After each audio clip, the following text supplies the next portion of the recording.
nervous system nervous system ที่รู้จักกันว่าในระบบประสาทเป็นระบบที่มีหน้าที่ในการรับความรู้สึกและควบคุมร่างกายระบบประสาทได้แบ่งออกเป็น2ภาคส่วนคือระบบประสาทศูนย์กลาง central nervous system ที่ประกอบด้วยสมองและไขสันหลังและอีกภาคส่วนหนึ่งแม่นระบบประสาทรอบนอกหรือ peripheral nervous system ที่ประกอบด้วยบรรดาเส้นประสาทที่ต่อออกมาจากระบบประสาทศูนย์กลางสมองแม่นหนึ่งในส่วนประกอบของระบบประสาทศูนย์กลางมันได้แบ่งออกเป็น3ภาคส่วนคือ forebrain หรือสมองส่วนหน้า midbrain หรือสมองส่วนกลางและ hindbrain คือสมองส่วนหลังสำหรับ forebrain ก็จะประกอบมีคือ cerebrum หรือสมองใหญ่ thalamus ซึ่งเฮ็ดหน้าที่ในการรับส่งสัญญาณประสาทจากภาคส่วนต่างๆสู่ศูนย์กลางการควบคุม hypothalamus ซึ่งเป็นศูนย์ควบคุมการเฮ็ดเวียกของระบบประสาทอัตโนมัติและระบบต่อมขับย่อยใน basal ganglia ซึ่งมีหน้าที่ในการควบคุมการเคลื่อนไหวของร่างกายให้เป็นจังหวะสำหรับ cerebrum แม้นจะประกอบมี4ภาคส่วนหรือ4โลบคือ frontal lobe ซึ่งเฮ็ดหน้าที่เกี่ยวกับการควบคุมความคิดความจำความฉลาดภาษาปากเว้าและการเคลื่อนไหวของร่างกาย parietal lobe ซึ่งเฮ็ดหน้าที่เกี่ยวกับการรับความรู้สึกต่างๆเป็นต้นแม่นหนาวร้อนหรือเจ็บ temporal lobe ซึ่งเฮ็ดหน้าที่เกี่ยวกับการรับรู้กลิ่นเสียงและรสชาติ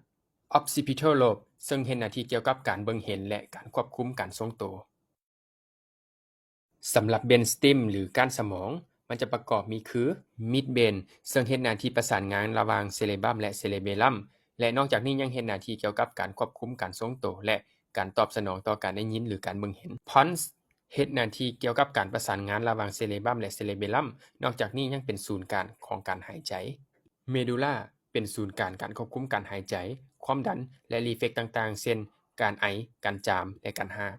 cerebellum หรือสมองน้อยมีหน้าที่เกี่ยวกับการควบคุมการประสานงานของกล้ามซีนและควบคุมการทรงตัวของร่างกาย Spinal cord หรือไขสันหลังซึ่งมันต่อออกมาจากเมดูลาและไปสิ้นสุดที่บริเวณกระดูกสันหลัง L1 หา L2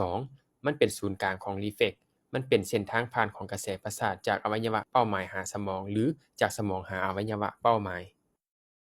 Peripheral nervous system หรือระบบประสาทรอบนอกซึ่งมันประกอบด้วยบรรดาเส้นประสาทต่างๆและสามารถแบ่งออกได้คือ cranial nerve หรือเส้นประสาทกะโหลกหัวมี12คู่และ spinal nerve หรือเส้นประสาทไขสันหลังมีทั้งหมด31คู่และได้แบ่งออกตามหน้าที่การได้คือ somatic ซึ่งเป็นระบบประสาทที่เราสามารถสั่งการได้และ autonomic หรือระบบประสาทอัตโนมัติที่เราบ่สามารถสั่งการมันได้สำหรับ cranial nerve คู่ที่1หรือ olfactory nerve มันต่อออกมาจากสมองส่วนหน้ามีคุณลักษณะเป็น sensory nerve และมีหน้าที่ในการรับกลิ่น cranial nerve คู่ที่2หรือ optic nerve ต่อออกมาจากสมองส่วนหน้ามีคุณลักษณะเป็น sensory และมีหน้าที่ในการรับภาพ cranial nerve คู่ที่3 4และ6 oculomotor trochlea และ abducens nerve มีบอนต่อออกมาจาก midbrain สำหรับคู่ที่3และ4 pons สำหรับคู่ที่6และมีคุณลักษณะเป็น motor nerve ซึ่งเส้นประสาททั้ง3คู่นี้มีหน้าที่ควบคุมการเคลื่อนไหวของดวงตา cranial nerve คู่ที่5หรือ trigeminal nerve ต่อออกมาจาก pons มีคุณลักษณะเป็นทั้ง motor และ sensory มีหน้าที่ในการรับความรู้สึกที่ใบหน้า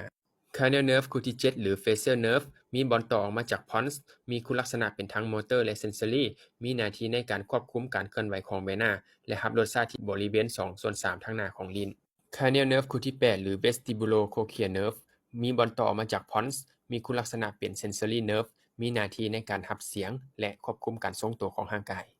cranial nerve คู่ที่9 gasopharyngeal nerve มีบอนต่อออกมาจากเมดูลามีคุณลักษณะเป็นทั้ง motor และ sensory มีหน้าที่ในการรับรสชาติ1/3 ข้างหลังของลิ้นและควบคุมหูคอ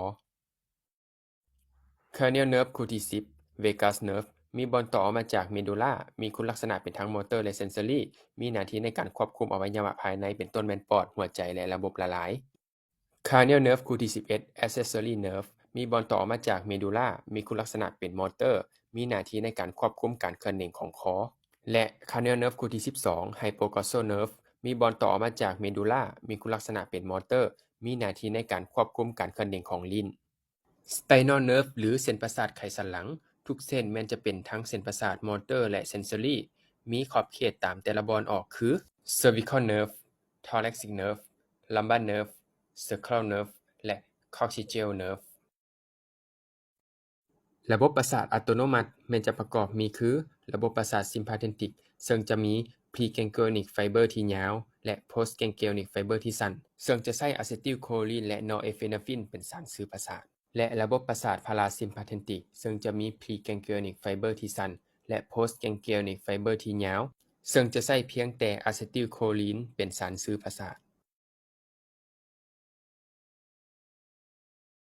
ระบบประสาทซิมพาเทนติกซึ่งจะมีผลให้ในร่างกายเฮานั้นต่อสู้หรือหนีซึ่งจะต่อออกจากเส้นประสาทไขสันหลังบริเวณที่ 1-L2